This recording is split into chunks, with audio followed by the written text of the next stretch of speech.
অনেক ব্যথা, এটা সাপোর্টার নিলে ঠিক হয়, তাছাড়া আর ব্যথা যাচ্ছে।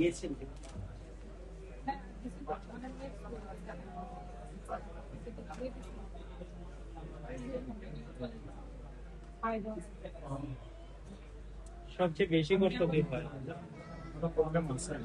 প্রস্রাবের রাস্তায় আর হচ্ছে পায়খানার রাস্তা, প্রচন্ড টাটানো চেল্লানো। ব্যথা অনেক বেশি।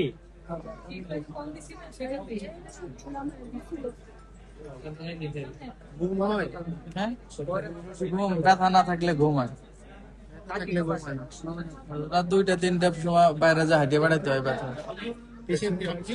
না না, আমার বাবা। বুক ধরপড় করে না? জি, রিসিপশনে গেছেন? আসসালামু আলাইকুম, কেমন আছেন? আচ্ছা, আপনি